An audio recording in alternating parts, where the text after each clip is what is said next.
Good afternoon, everybody. Myself Shahmir Siddiqui from Kaizen Academy. So we have seen first 3 episodes and this is my 4th episode. As per my promise to you all, this episode is an episode where we are going to start with the chapter of your SSLC. The chapter name is Arithmetic Progression.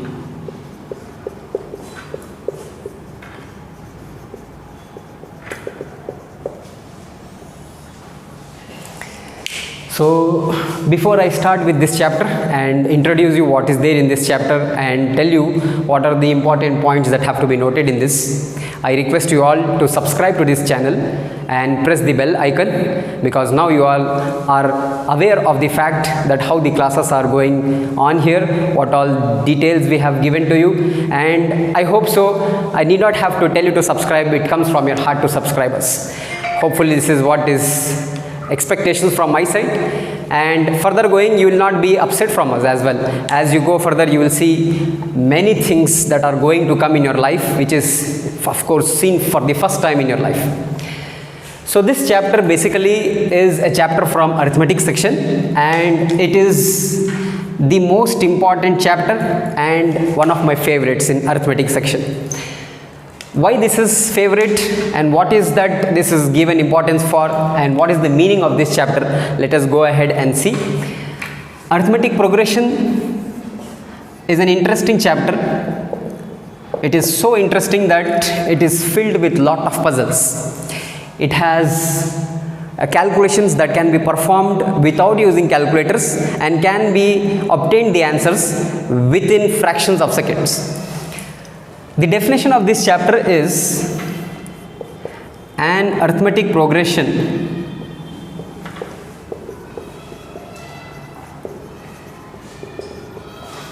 is a sequence of numbers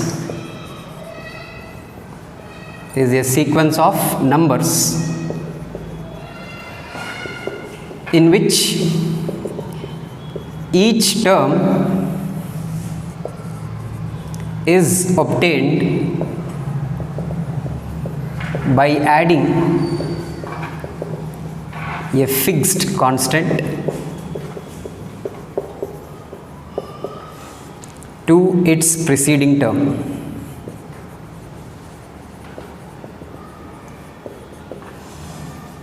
Except the first term.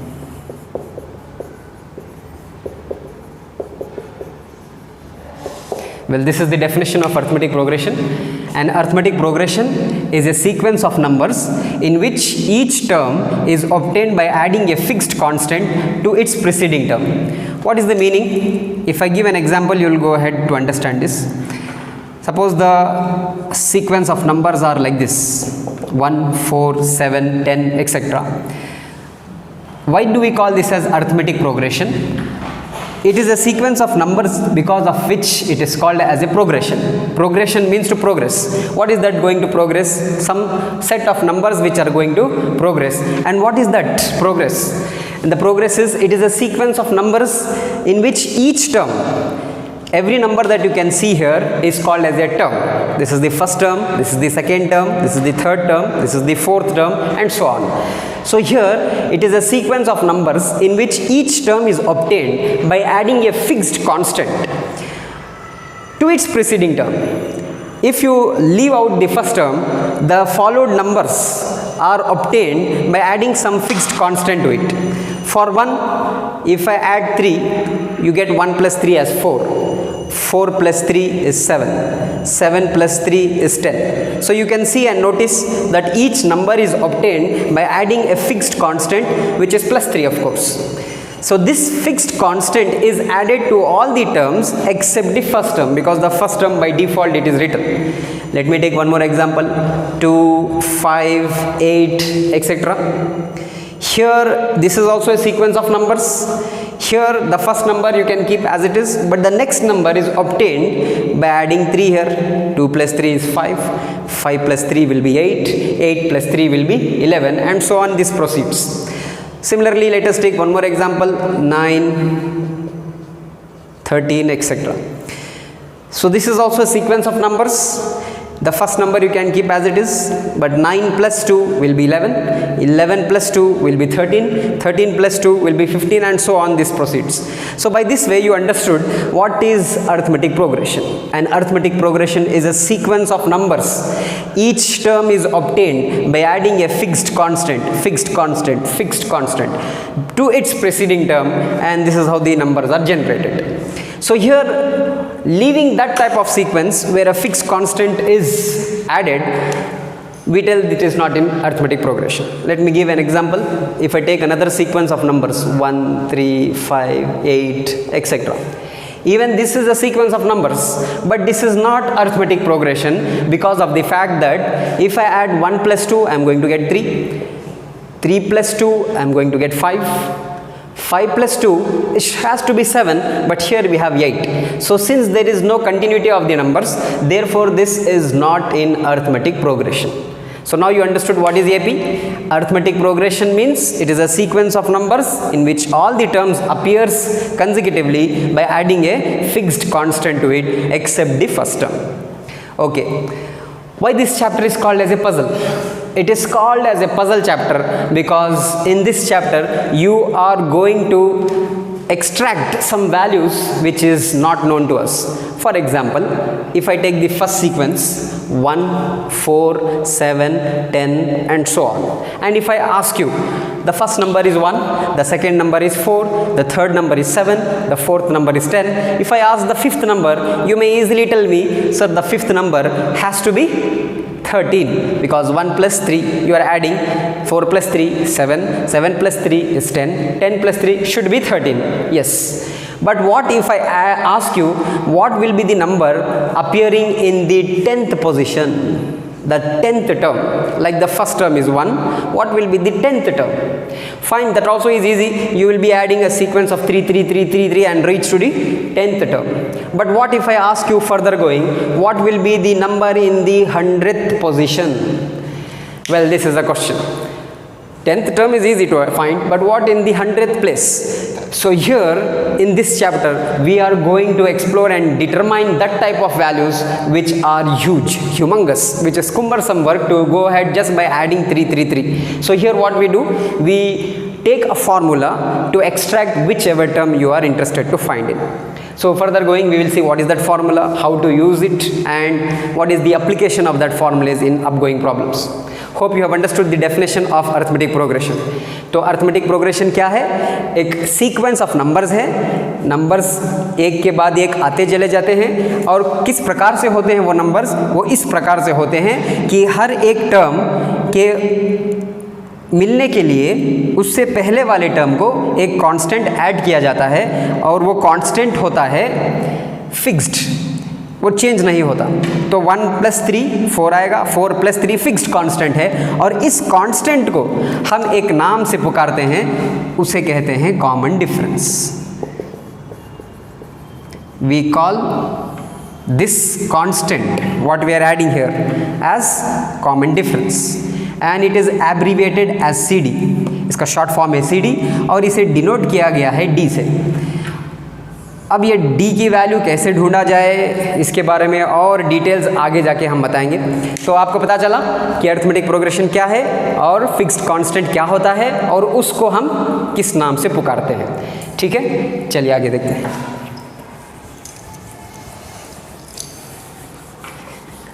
इस chapter का मज़ा आपको तब आएगा जब इसका एक base समझ जाएंगे आप, और इसे कैलकुलेट करने का तरीक़ा समझ जाएंगे आप. So once you acknowledge yourself with this all system of calculations, you will enjoy solving problems. Really, I'm telling you. First you understand what is being told, then start applying in your daily life. चलिए देखते हैं कि arithmetic progression जो sequence of numbers बना है, वो numbers किस बुनियाद पर बना है, हाउ इट इज़ जनरेटेड. अब वो जो नंबर्स बने हैं, वो जो सीक्वेंस होता है जिसे अरिथमेटिक प्रोग्रेशन कहा गया है, वो जनरेट होता है जनरल फॉर्म ऑफ AP से. General form of AP. अब क्या है जनरल फॉर्म, चलिए देखते हैं. जनरल फॉर्म ऑफ AP कुछ इस प्रकार से है. पहला टर्म हो जाएगा ये, दूसरा टर्म है ये +D, तीसरा टर्म है ये +2D, चौथा टर्म है a plus 3d and so on. जो अंत में आएगा the last term is a plus n minus 1 into D. इसको कहा गया है general form of A P. क्यों? जो भी अर्थमेटिक प्रोग्रेशन है, जो भी सीक्वेंस ऑफ नंबर्स हैं, वो सारे नंबर्स जो जनरेट होते हैं वो इस प्रकार से होता है। जैसे कि एक मनुष्य के लिए एक स्केलेटन की आवश्यकता है, उसी प्रकार से अर्थमेटिक प्रोग्रेशन का हम इसे स्केलेटन कह सकते हैं। This is called as the skeleton of arithmetic progression and it is called as general form. क्यों इसे जनरल फॉर्म कहा गया है? चलिए पहला वाला एग्जांपल ले लेते हैं। हमने लिखा था 1, 4, 7, 10 एंड सो ऑन। ये अर्थमेटिक प्रोग्रेशन है, तो इसको हम इस प्रकार से कैसे लिखेंगे?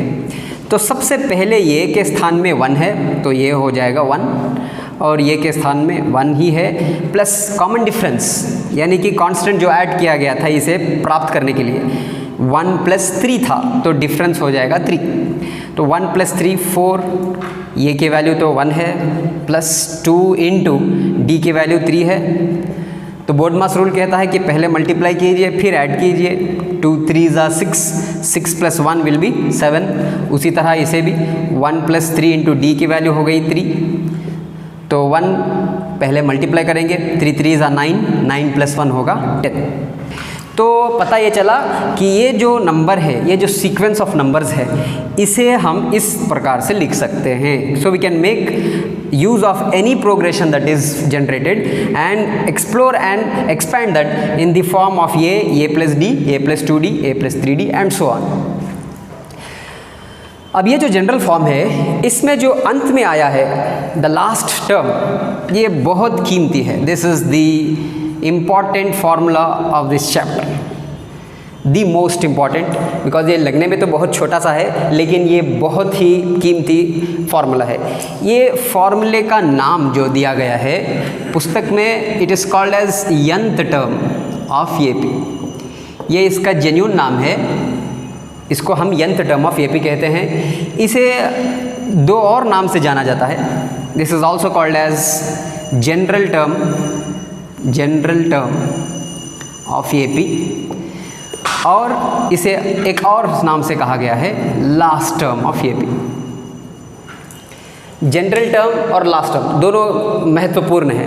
लास्ट टर्म इसलिए कहा गया है because you can see in this general form this is the last term that is appearing, so by default we can say that this is the last term. General term क्यों कहा गया है?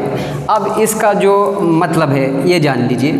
ए plus n minus 1 into D, इसको कहा गया है nth term, और इसको डिनोट कैसे करते हैं हम? इस तरह से लिखा जाता है, ये n यानी कि nth टर्म कहा गया है। पहले वाले टर्म को हम a1 कहते हैं, फर्स्ट टर्म। दूसरे टर्म को a2 कहते हैं, तीसरे टर्म को a3 कहते हैं, चौथे टर्म को a4 कहते हैं, और जाते जाते अंत में जो आएगा इसको कहते हैं nth term. So you can understand we are writing here 1, 2, 3, 4 and generalized and written as n. So an is equal to a plus n minus 1 into d. अब इसको जनरल टर्म क्यों कहा गया है? इसको जनरल टर्म इसलिए कहा गया है, इस टर्म से हम सारे टर्म्स को जनरेट कर सकते हैं। क्या मतलब sir? We can generate all these terms by using this general term. सबसे पहले पहला टर्म जनरेट करते हैं। देखिए n के स्थान पर 1 लगाएंगे, जहाँ कहीं आपको n नज़र आएगा वहाँ पर 1 लगा दीजिए तो पहला टर्म उत्पन्न हो जाएगा। ये will be as it is, n के स्थान पे 1 लगाना होगा, 1 माइनस 1। और डिफरेंस आप लोग जानते हैं, डिफरेंस कहते हैं मैथमेटिक्स में सब्ट्रैक्शन को। डिफरेंस कहते हैं मैथमेटिक्स में सब्ट्रैक्शन को। अब देखिए डिफरेंस कैसे ढूंढा जाए। d की वैल्यू ढूंढने के लिए ये एक फॉर्मूला है, a2 माइनस a1। इसको जनरल फॉर्म कहा गया है, general form of calculating difference. d is equal to a2 minus a1। a2 दूसरा नंबर है और a1 पहला नंबर है। दूसरा नंबर क्या है? यहाँ पर 4 है और पहला वाला नंबर है 1। 4 में से 1 निकालेंगे तो मिलेगा 3। So d is equal to 3 is the difference. अब ये नहीं है कि ये रेस्ट्रिक्टेड है कि a2 माइनस a1 ही यूज़ करना पड़ेगा। देखिए, दो कंसेक्यूटिव टर्म्स को सबट्रैक्ट करेंगे तो कॉमन डिफरेंस मिल जाएगा। a2 माइनस a1 करेंगे तो भी 3 मिलेगा, a3 माइनस a2 सबट्रैक्ट करेंगे तो भी 3 मिलेगा, a4 माइनस a3 को सबट्रैक्ट करेंगे तो भी 3 मिलेगा। तो इससे पता ये चला कि अगर आपको जजमेंट करना है कि दिया हुआ सीक्वेंस अगर अर्थमेटिक प्रोग्रेशन है कि नहीं है, तो आपको केवल इन दोनों को सबट्रैक्ट करके देखना होगा, कंसेक्यूटिव टर्म्स को जो बिल्कुल नेक्स्ट टू ईच अदर हैं। आप 1 और 7 नहीं ले सकते, आप इन दोनों को लेंगे या इन दोनों को लेंगे या इन दोनों को लेंगे। तो basically the idea is you have to take the 2 consecutive terms to subtract and find the common difference. That is why this is called as common difference. Common इसलिए है कि सब दोनों टर्म्स को सबट्रैक्ट करेंगे तो सेम मिलेगा, difference क्योंकि सबट्रैक्ट कर रहे हैं इसलिए। तो पता ये चला कि डिफरेंस कितना मिला हमें इस सीक्वेंस का 3। तो ये प्लस 1 माइनस 1 तो 0 हो गया, 0 मल्टीप्लाइड बाय एनीथिंग 0 ही आएगा, तो ये प्लस 0 ये ही आएगा। तो पहला टर्म मिल गया ये 1 इज द फर्स्ट टर्म। अगर आपको दूसरा टर्म प्राप्त करना है, the second term of general form अगर मिलना है, तो इसी फॉर्मूले में ये n के स्थान पर हम ये 2 लिख रहे हैं और ये बाई डिफ़ॉल्ट ऐसे ही रहेगा, प्लस n माइनस 1 बन जाएगा 2 माइनस 1 और डिफरेंस आप लोग जानते हैं 3।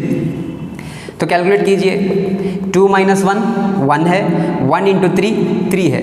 अब ये 3 क्या है, ये डिफरेंस है, तो डिफरेंस 3 मिला है। ये 3 के स्थान पे हम क्या d लिख सकते हैं जो कि डिफरेंस है। तो दूसरा टर्म जो है ये प्लस d मिल गया। उसी प्रकार से तीसरा टर्म मिलने के लिए ये 3 ले लेते हैं। ये 3 इज इक्वल टू ये प्लस n माइनस 1 के स्थान पर आएगा 3 माइनस 1। सो ये will be as it is, 3 minus 1 will be 2d। So ये 3 इज ये प्लस 2d। तो थर्ड टर्म क्या है, ये प्लस 2d है, तो तीसरा टर्म ये प्लस 2d है। तो आप समझ चुके होंगे कि इस nth टर्म ऑफ ये p से हम लोगों ने ये a plus d a plus 2d को जनरेट कर लिया है और इसी तरह से आगे भी सारे टर्म्स को जनरेट कर पाएंगे हम। तो इसीलिए इस nth टर्म ऑफ ये p को जनरल टर्म भी कहते हैं। तो जनरल टर्म इसलिए कहते हैं क्योंकि इस टर्म से सारे टर्म्स को जनरेट किया जाता है। So you understood, this nth term of AP is called as general term of AP because using this we can generate all the terms of the general form of arithmetic progression. Well, let us go and explore what is the puzzle in this chapter. आपकी जिज्ञासा और बढ़ जाएगी, आपको जानने की जो इच्छा है वो भी और बढ़ जाएगी। और क्यूरियोसिटी जब बढ़ती है तभी पता चलता है कि बच्चे पढ़ रहे हैं और समझ रहे हैं और आगे बढ़ रहे हैं। अगर जिज्ञासा ही नहीं है, there is no curiosity, then we can say that they are not understanding the concept. चलिए, आपके अंदर जिज्ञासा है कि नहीं है? मैं एक एग्जाम्पल लेता हूँ। चलिए, ये टर्म्स ले लेते हैं 2, 5, 8 एक्सेट्रा। सबसे पहले आप बताइए, is this in arithmetic progression? Yes, because here 2 plus 3 is 5, 5 plus 3 is 8 and so on. This is in arithmetic progression. मेरे मन में एक प्रश्न है कि मैं ये ढूंढना चाहता हूँ कि जैसा पहला वाला टर्म 2 है, दूसरा टर्म जो है 5 है, तीसरा टर्म जो है 8 है, क्या कुछ ऐसा हम कर सकते हैं कि जो 10वां टर्म है उसे हम तुरंत ढूंढ पाए बिना सीक्वेंस को बढ़ाते हुए? Can we find the 10th term without going ahead with the sequence by adding consecutive constant that is a fixed constant which is called as common difference? Can we determine this 10th term? Is it possible? Yes, as I told, this nth term of AP is the most important of this chapter, a plus n minus 1 into d।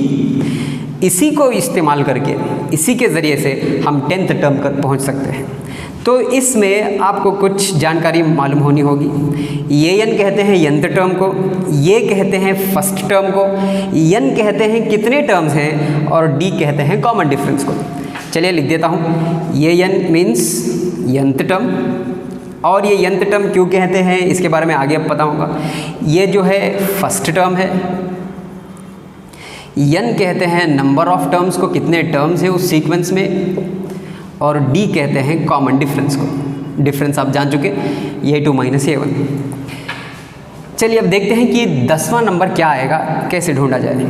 A10 is equal to, ये क्या है, first term है तो पहला number है 2, और n कितने numbers आप लेते हैं, तो यहाँ पर 10th टर्म ढूंढ रहे हैं तो n बन जाएगा 10। आपने देखा है यहाँ पर n के स्थान पे 10 आया है, तो यहाँ पर भी n के स्थान पर 10 आएगा, तो 10 माइनस 1। और डिफरेंस कैसे ढूंढा जाए, जैसे कि मैंने बताया आपको previously, A2 minus A1, just taking two consecutive terms and subtracting them to obtain the difference। अब A2 सेकेंड टर्म है which is 5, A1 first term है which is 2, 5 माइनस 2 is 3, ये है डिफरेंस। क्रॉस वेरीफाई कैसे करेंगे, 2 के साथ difference को ऐड कीजिए, 2 प्लस 3 5 मिलेगा, फिर 5 प्लस 3 8 मिलेगा, और फिर 8 प्लस 3 11 मिलेगा। ऐसा इस प्रोग्रेशन को बढ़ा सकते हैं। तो डिफरेंस कितना मिला हमें यहाँ पे, let us put D is equal to 3। ये 10 यानी कि 10th टर्म है, ये 2 को एज इट इज़ लिख लीजिए, 10 माइनस 1 हो जाएगा 9 इंटू 3। बोर्डमास रूल कहता है कि हम 2 प्लस 9 ऐड नहीं कर सकते, सबसे पहले मल्टीप्लाई करना होगा फिर ऐड करना होगा। बोर्डमास आप लोग जानते होंगे, BODMAS ब्रैकेट्स, ये तो 7th स्टैंडर्ड से आ रहा है, brackets of division, multiplication, addition, अंत में आएगा सब्ट्रैक्शन। तो ब्रैकेट्स हैं तो निकाल लीजिए, लेकिन सबसे पहले डिवीजन फिर मल्टीप्लिकेशन फिर आएगा एडिशन सब्ट्रैक्शन। तो मल्टीप्लिकेशन पहले कीजिए फिर एडिशन। 9 3 ज़ा 27, 27 प्लस 2 29, तो 10वां नंबर होगा 29। देखिए कितने आसानी से आपको 10वें नंबर तक पहुंचा दिया इस फॉर्मूले ने। So therefore we should salute this formula. It is so short, it is so cute, it is so small, but see it is giving you the number before the calculations that you are going to comment. See here, अगर आप add करते जाएंगे, आप कहेंगे कि sir ये तो बहुत आसान है सर, 2 प्लस 3 ऐड कीजिए 5 मिलेगा, 5 प्लस 3 ऐड कीजिए 8 मिलेगा, ऐसे ही 3 3 3 ऐड करके 10वें स्थान पर पहुंच सकते हैं सर, इसमें कौन सी बड़ी बात है, इतना सब कैलकुलेशन करने की क्या आवश्यकता है। अच्छा चलो मैं दे देता हूँ 10th टर्म के लिए, ठीक है, लेकिन आगे बढ़ते बढ़ते बढ़ते अगर मैं आपको पूछूं कि 100th प्लेस पे क्या है, 10वां टर्म तक तो ठीक है सर, लेकिन 100वां नंबर क्या होता है। If you want to determine the 100th position term, it is quite difficult, it is time consumption is long. So here if you keep on adding 3 3 3 consecutively to reach till 100, it is a really waste of time. So therefore this is very handy at times. तो ये आपको पता चल गया कि इस फॉर्मूले से आप ना केवल 10वां टर्म ढूंढ सकते हैं, 20वां ढूंढ सकते हैं, 50वां ढूंढ सकते हैं, 100th term you can determine, 1000th term you can determine as you wish, and which term you want you can easily find. So therefore the credit goes to this formula and it is a very handsome formula. चलिए आपकी जिज्ञासा और बढ़ा देता हूँ, क्या अगर प्रश्न में ये सीक्वेंस ही छिपा दिया गया हो एग्जामिनेशन में, आपको नहीं पता कि पहला टर्म क्या है, दूसरा टर्म क्या है, तीसरा टर्म क्या है, उन्होंने बता दिया कि 5th नंबर कुछ है और 10th नंबर कुछ है और आपको ढूंढना है कि पहला नंबर क्या होगा, ये बन गया पजल। तो इसी तरह से इस चैप्टर में आपके साथ खेला गया है, आप भी खेलिए। जब खेलते रहेंगे तो सीखते रहेंगे, आप खेलते रहेंगे तो पढ़ते भी रहेंगे। ऐसा नहीं है कि it's difficult, mathematics is something great, ऐसा नहीं है। So make sure you play, you enjoy.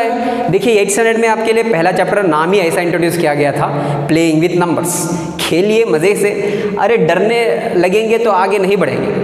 एक तरह से कहा गया है कि डर के आगे जीत है, वो भी है, लेकिन डरते डरते रहेंगे तो आगे बढ़ेंगे कब? तो बढ़ने के लिए खेलना चाहिए। तो चलिए मैं उस प्रकार के प्रश्न भी आपके सामने डाल देता हूँ, लेकिन उससे पहले इसको यंत्र टर्म क्यों कहा गया है ये जान लेते हैं। आज की क्लास में मैं अभी एक्सरसाइज में नहीं जा रहा हूँ, सिर्फ ये बता रहा हूँ कि इस चैप्टर में है क्या और ये चैप्टर को पजल क्यों कहा गया है। चलिए यंत्र टर्म ऑफ एपी को यंत्र टर्म ऑफ एपी क्यों कहते हैं? वाई डू वी कॉल यंत्र टर्म ऑफ एपी एज यंत्र term of AP? Supposing I take this sequence again, क्योंकि ये एग्जाम्पल बार बार ले रहा हूँ तो आपको अच्छी तरह से समझ में आ जाएगा।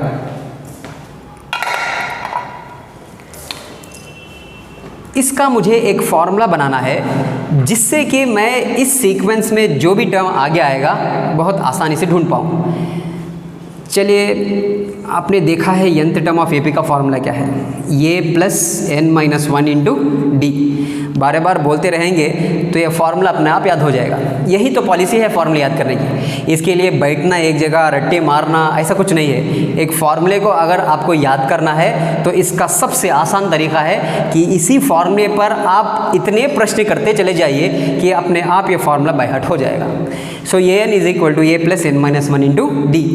जैसे कि मैंने बताया कि हम nth टर्म क्यों कहते हैं और क्या है, तो इसको ऐसे ही रख लेते हैं nth टर्म।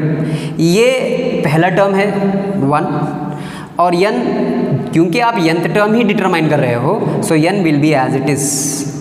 डिफरेंस कैसे ढूंढा जाए, कंसेक्यूटिव टर्म्स को सबट्रैक्ट कीजिए। 4 - 1 3, 7 - 4 3, 10 - 7 3, सो डिफरेंस इज 3। आपके साथ मैं और खेलता जाऊंगा क्योंकि कुछ प्रश्न ऐसे होंगे कि आपके मन में बहुत सारे प्रश्न आ जाएंगे। मैं आसानी प्रश्न सिखाऊंगा, फिर टफेस्ट प्रश्न सिखाऊंगा, फिर ऐसे प्रश्न दूंगा कि आप परेशान हो जाएंगे। लेकिन उससे होता क्या है कि आपके मन में जो प्रश्न उठेंगे वो सारे बंद हो जाएंगे। So will be exploring much more concepts in depth when you solve additional types of problems which are not there in the text book. चलिए इससे मल्टीप्लाई करते हैं। 3 into n will be 3n minus 3 1 जा 3। nth टर्म is equal to, ये जो है 3n as it is रख लीजिए, ये तो अनलाइक टर्म हो गया है। ये दो लाइक टर्म्स हैं तो 1 - 3 सब्ट्रैक्ट करेंगे तो -2 आएगा। मैं समझता हूँ आप लोग सब्ट्रैक्शन रूल्स जानते हैं। Whenever you subtract two terms, the bigger number sign we have to retain and then subtract. 3 - 1 is 2, but the sign is important. Mathematics में कुछ टफ है तो सिर्फ सब्ट्रैक्शन, बिकॉज यहाँ पर है जो बच्चे अक्सर गलतियाँ करते हैं, एक माइनस साइन, एक प्लस साइन से पूरा जो कैलकुलेशन है पूरा गलत हो जाएगा। तो इसीलिए मैं बच्चों को कहता हूँ कि कैलकुलेशन करते समय साइन पर ध्यान दीजिए। जैसे कि मूवी में आपने सुना है, एक चुटकी सिंदूर की कीमत तुम क्या जानो रमेश बाबू, वैसे ही मैथ्स में एक साइन की कीमत तुम क्या जानो वो जानेगा जिसका 1 मार्क से डिस्टिंक्शन चला जाता है। तो इसीलिए sign is the most important point. चलिए, इसको nth टर्म ऑफ AP क्यों कहा गया है? ये जो है we have generated a formula by using the nth term of AP। अब ये जो फॉर्मूला है इसको यहाँ लिख लेता हूँ और इसके नीचे ये 1, ये 2, ये 3, यानी कि पहला नंबर, दूसरा नंबर और तीसरा नंबर ढूंढना। तो जैसे कि मैंने बताया n के स्थान पे 1 है यहाँ पे, तो wherever you see n you replace that by 1 - 2 as it is. तो यहाँ पे n के स्थान पे 2 है तो फॉर्मूले में भी 3 इंटू n के स्थान पे 2 आएगा। Here also 3 into n is 3 now because we are finding the third term. चलिए इसका कैलकुलेशन देखते हैं। 3 1 जा 3 -2, 3 2 जा 6 -2, 3 3 जा 9 -2। 3 - 2 क्या मिला? 1। 6 - 2 क्या मिलेगा? 4। 9 - 2 इज 7। देखिए आपको 1 4 7 जो कि पहले 3 टर्म्स है मिल गए। तो पहला नंबर 1 मिला, दूसरा नंबर 4 मिला और तीसरा नंबर जो है 7 मिला, जो कि ये सीक्वेंस के टर्म्स हैं। तो पता ये चला कि इस फॉर्मूले से आप इस सीक्वेंस के सारे नंबर्स को जनरेट कर सकते हैं। That is why this is called as nth term of this AP। ये फॉर्मूले को कहते हैं nth term of this AP, ये प्रोग्रेशन का। इसी तरह से और ज़्यादा प्रोग्रेशन होंगे, हर प्रोग्रेशन का अलग nth टर्म होगा, लेकिन सारे nth टर्म्स एक ही तरह से प्राप्त होते हैं। It is easily available to you and accessible to you by just using the formula of nth term of AP। तो ये जो जनरल टर्म है, इसीलिए मैंने कहा कि ये बहुत ही इंपॉर्टेंट फार्मूला है। इस फार्मूले से जितने भी प्रोग्रेशंस होंगे सारे प्रोग्रेशंस के nth टर्म्स जनरेट कर पाएंगे। तो इससे फ़ायदा क्या होगा? What is the benefit out of it? ये फ़ायदा होता है कि इस फॉर्मूले से आप तुरंत ये बता सकते हैं कि 10वां नंबर क्या होगा, 20वां नंबर क्या होगा, 100th term what it will be, 1000th term what it will be. So therefore this is very simple formula. Understanding, you can save lot of time, avoid usage of calculators. जो समय आपको calculators और mobile phone में लगेगा उससे कम समय में इस फॉर्मूले से आप तुरंत उस स्थान पर पहुंच जाएंगे। इसीलिए ये चैप्टर बहुत ही इम्पॉर्टेंट होता है। ये जो ऐसा चैप्टर है जो कि ना केवल आपके SSLC तक सीमित है, आगे जब आप फर्स्ट PUC और सेकेंड PUC जाएंगे तो प्रोग्रेशन का कंटिन्यूशन भी होगा। और वहाँ तक ही नहीं सीमित है, अगर आप इंटरव्यू को जाएंगे तो वहाँ पर भी इस प्रोग्रेशन की कीमत पता चलेगी। बिकॉज हमने इंटरव्यू दिया है, हम जानते हैं कि उस इंटरव्यू में किस तरह से प्रश्न पूछे जाते हैं और किस तरह से आपके लिए आसानी बन जाएगा ये nth term of AP। Okay, ठीक है। तो आज की क्लास में मैं सिर्फ इसका इंट्रोडक्शन दे रहा था कि nth टर्म ऑफ AP क्या है, और इस चैप्टर में और आगे जब बढ़ेंगे तो नंबर्स को ऐड करने का जो ईजिएस्ट वे है, वो जो SN का फॉर्मूला पिछले एपिसोड में बताया था वो आएगा। तो आगे जाके आगे वीडियो में और कुछ समझाने से पहले मैं एक छोटे से प्रॉब्लम्स यहाँ पे डाल देता हूँ ताकि आप घर में इस एग्जाम्पल्स को सॉल्व कीजिए और इसका उत्तर जो है मैं अगले एपिसोड में दूंगा। You try solving first 3 examples. अब ये जब सॉल्व करेंगे तो आपकी जिज्ञासा और बढ़ेगी, your curiosity level will be more. Let us give to you some exercise 2, 5, 8 etcetera. आपको करना क्या है, इस सीक्वेंस का nth टर्म ढूंढना है। जैसा कि 1, 4, 7, 10 का nth टर्म हमें मिला 3n-2, उसी तरह से इसका भी nth टर्म आपको ढूंढना है, nth टर्म ऑफ दिस।